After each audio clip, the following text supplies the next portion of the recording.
What's going on, family? This is Scrapbook Boxing, Museum of the Forgotten Fisticuffs series. I want to take a look at the Black Murderers Row. Now, this video is basically about one fighter, but there's a lot of controversy surrounding Sugar Ray Robinson. I want to look into that. But in that era, you had Archie Moore, Charlie Doc Williams, Sam Baruti, Alan Faulkner, Charlie Green, Holman Williams, Charlie Burley, Aaron Wade, Burt Littell, Charlie Burley. I mean, you had the cream of the crop of middleweights, welterweights, and even light heavyweights. You had Lloyd Marshall, Alabama Kid. So I want to examine what really went on that would cause the controversy of Sugar Ray Robinson and Charlie Burley and Ray Robinson and Coco Kid, as well as Burt Littell, and even Holman Williams for that matter. This is Scrapbook Boxing. And let's look into this right here on the Museum of the Forgotten Fisticuffs series. Calvin Coolidge Light was born January 24th, 1924 in Victoria, Texas. He died January 26, 1990. He was 66 years of age at the time of his death. He resided in Oakland, California. Now here's another fighter who would be born January and die in January. He was born in his month and died in the same month he was born. Incredible. He stood 5 foot 8 inches. And he fought fighters such as Jimmy Slad, Jose Basora, Will Williams twice, Major Jones, Leonard Marrow, Jake LaMotta, lost to Jake, Coolidge Miller. And he had 3 fights with Coolidge Miller. He won 2 and had 1 draw. Burt Littell is Calvin Coolidge Light. And he was known by many as Chocolate Kid. Now, Burt fought from 1940s to the 1950s. He was a member of the Black Murderers Row. And he was in there with Holman Williams several times. Herbert Coco Kid Hardwood. Now, Coco Kid won 178 fights. He had 58 losses, 48 KOs, and he had 249 total bouts. That's incredible. He stood 5 foot 10 and a half inches. And he fought Burt Littell, Charlie Burley 5 times, Holman Williams 9 times, Little Tiger Aaron Wade, Jack Chase, Luther Slugger White, Phil Furr, Kid Azteca, fought him twice, Battling Battalino, Lou Ambers, Pete Herman, just to name a few. In other words, Coco Kid was in there with everyone.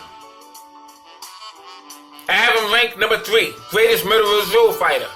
Ranked number 1 as the greatest Puerto Rican fighter of all times. Now, Burt Littell was in there with Charlie Burley. Now, I talked about Charlie Burley and Holman Williams yesterday in the video that I did. And Charlie Burley was one of the most avoided Murderers Row fighters in boxing. He was from Pittsburgh, Pennsylvania. And he tried to get fights with Ray Robinson. He tried to get fights with Jake LaMotta, Marcel Sedan. And he was turned away. We're going to get into Charlie Burley and Ray Robinson in a moment. Burt Littell was in there with Little Tiger Aaron Wade, Charlie Doc Williams. Now, Charlie Doc Williams was some fighter. He fought fighters such as Harold Johnson, who was a former light heavyweight champion, Big Bob Baker, who was ranked number 2 in 1956, Bob Satterfield. He would defeat Bob Satterfield, lose to Bob Baker, and lose to Harold Johnson. He would lose to Nino Valdez, Jimmy Bivens. He defeated Chubby Wright, Jimmy Slad, Ted Laurie, called him Ted Tiger Laurie. Charlie Burley he was in there with, Bob Amons, Archie Moore, Burt Littell, Roy Williams. Charlie Doc Williams was some fighter. You had Archie Moore, the old mongoose. He had a fighting career record of 186 wins, 23 losses, 10 draws, 132 knockouts, 220 total bouts. He was in there with Joey Maxim, who he took the title from in 1952. Ezzard Charles, Holman Williams, Muhammad Ali, Oakland Billy Smith, Leonard Marrow, Burt Littell, Bob Satterfield, Bob Amos, Alabama Kid, Holman Williams, Charlie Burley, Jimmy Bivens, Curtis the Hackford Shepherd. I mean, you name it, he was in there with him. Teddy Uros was the middleweight champion. He was in there with Buddy Walker, Freddie Dixon.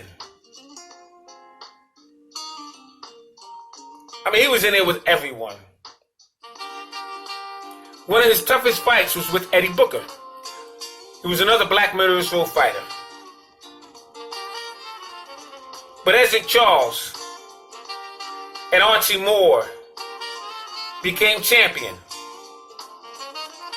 Unfortunately for the other fighters, they did not. Burt Littell was in there with Charlie Green, Alan Faulkner, Sam Baruti. Phenomenal fighters that I just mentioned. Now, Burt Littell, he was discharged from the Navy Reserves from 1942 to 1944. Burt Littell resided in New York. He originally trained in Grubb's Gym, but he found a home in Stillman's Gym. And Stillman's Gym had the who's who of boxing.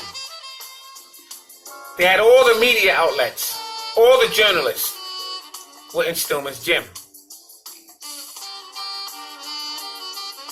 That's where he would spend the majority of his career. Now, Stillman's Gym was on 919 8th Avenue in New York. And the owner of that gym was Lou Stillman. Lou Stillman did not allow any mob ties to his gym. However, he knew everyone in the boxing game. And Burt Littell developed a reputation as the Beast Bully in the gyms of New York. And that's where Ray Robinson met Burt Littell, in Grubb's Gym. You see, Burt Littell was giving those fighters work. And Lou Stillman, who was the manager and owner of the gym, named Burt Littell Stillman Gym's Beast. 1945, he would have the closest opportunity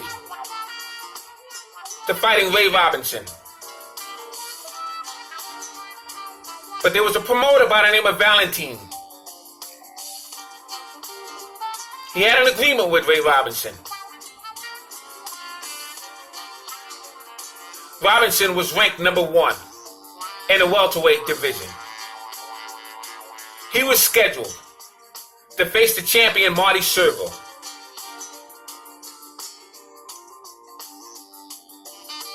And right before that, Freddie Red Cochrane.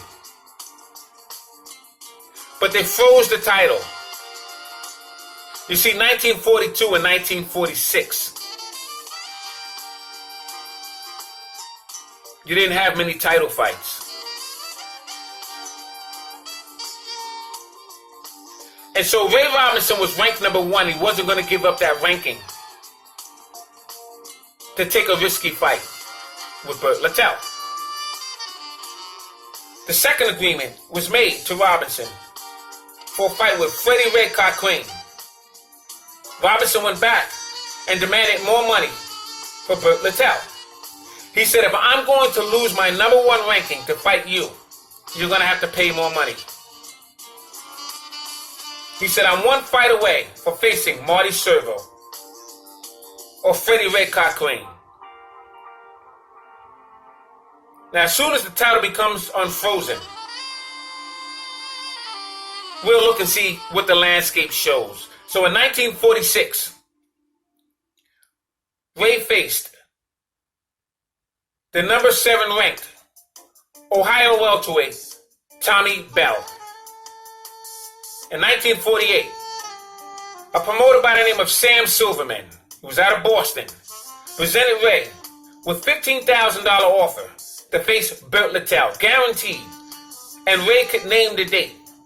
But Robinson was one fight away of becoming the number 1 contender for Marcel Sedan's mandatory slot. So you see the 2 offers that Ray Robinson had for Burt Littell.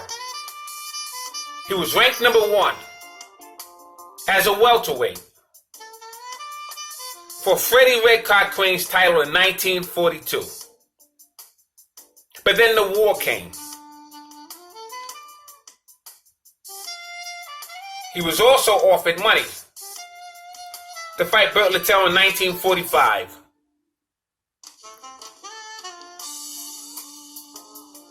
But he had to wait for the belt to be unfrozen, because even if he fought a risky fight, he could lose his ranking. And he was promised that there's a chance the war could be over in 45 or 46. Now we're looking into the mind of Sugar Ray Robinson at this time. So in 1950, Ray Robinson was campaigning for an opportunity to fight Jake LaMotta. But in 1948, he had a number 1 slot position to face Marcel Sedan.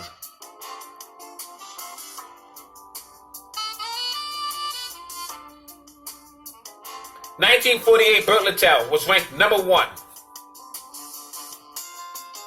in a prestigious ring magazine.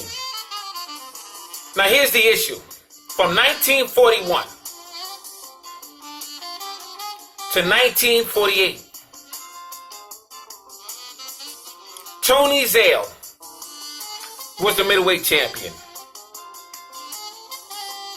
Now Marvin Hagler was the longest undisputed middleweight champion, 7 years. Tony Zale was not. They have him number 1. But the reason why he was not, because the title was frozen. And in that ranking, you had fighters such as Charlie Burley and Holman Williams, who was ranked 1 and 2 for 3 or 4 years. You had Little Tiger Aaron Wade, who was ranked number 6. I mean, you had many fighters who Tony Zale would have had to face. And Tony Zale decided not to face these fighters once the title was frozen. Matter of fact, in 41, he didn't fight any of these ranked fighters in the Black Murderers Row. 1947, Rocky Graziano lost the title to Tony Zale. Now Zale was ranked number 1. Burt Littell was ranked number 2. Number 3, you had Marcel Sedan. So when Rocky Graziano defeated Tony Zale in 1947, Burt Littell was already number 2. He would have moved up to the number 1 position. But instead, Tony Zale decided to fight Marcel Sedan, and he would lose his belt in 1948. He wanted 1 good payday. 1946, Burt Littell was ranked number 8. Charlie Burley was ranked number 2. Jake LaMotta was ranked number 1. And Graziano was ranked number 3. Charlie Burley was ranked number 2 in 1947.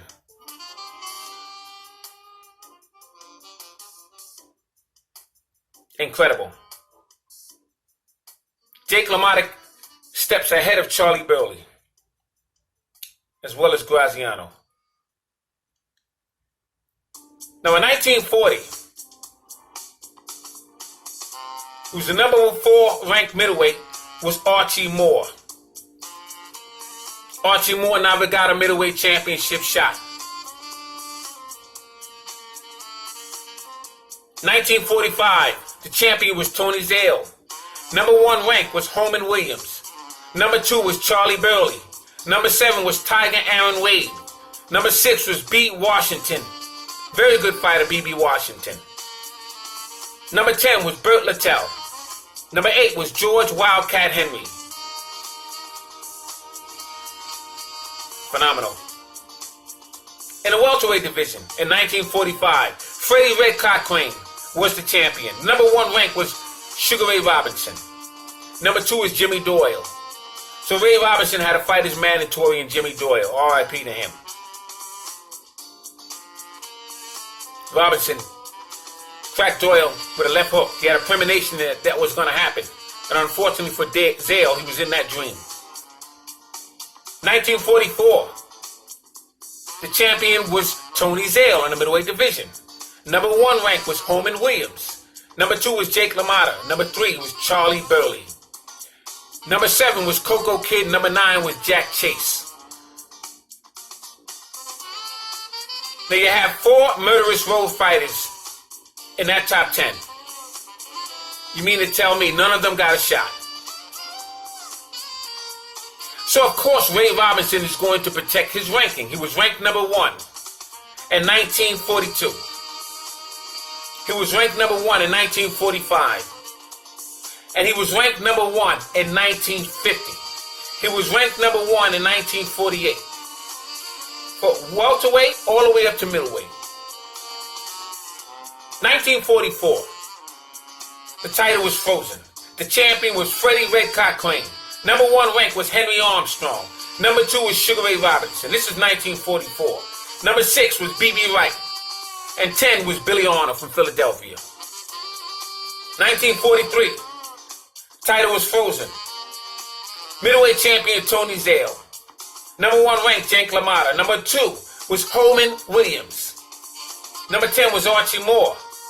The light heavyweight division. Number 1 was Lloyd Marshall. Number 2 was Alabama Kid. Then you had Eddie Booker. 1946, Tony Zale was the champion in the middleweight division. Number 1, you had Jake LaMotta. Number 2, Charlie Burley. Number 3, Rocky Graziano. Number 8 was Burt Littell, and number 9 was Sam Baruti. Now I have a question. Tony Zale was champion in 1946. The war is over. He could defend his title. Number 1 was Jake LaMotta. Jake LaMotta never fought Charlie Burley. So why was Rocky Graziano number 3 ranked, given an opportunity in 1946 to challenge Tony Zale? Charlie Burley was ranked number 2. And Jake LaMotta was ranked number 1. So you cannot blame Sugar Ray Robinson for not risking his number 1 ranking as a welterweight and his number 1 ranking as a middleweight, because all black fighters were shut out of title opportunities. That's just the way the game was. Ray Robinson wanted smoke with all fighters. The issue was Burt Littell was the closest that could have got a shot. However, Holman Williams and Ray Robinson had the same manager. His name was George Gangford. Burt Littell used to train in Grubb's gym.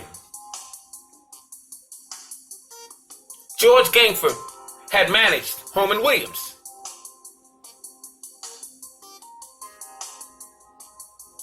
Now the thing is, Joe Louis was trained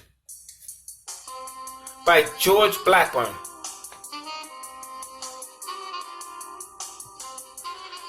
Joe Blackburn. My mind is all over the place today. It's Jack Blackburn. He was trained by Jack Blackburn. And Holman Williams was underneath that camp. You see, he would train in Detroit. And then eventually he would come to Harlem.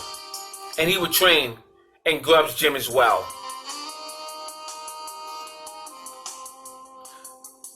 So George Gangford wanted to make sure that he had a shot to hold on to that crown as long as possible. Ray Robinson was the up-and-coming young man in 1940. That's when he turned professional. You had Ezzard Charles. You had Jimmy Bivens. Ike Williams.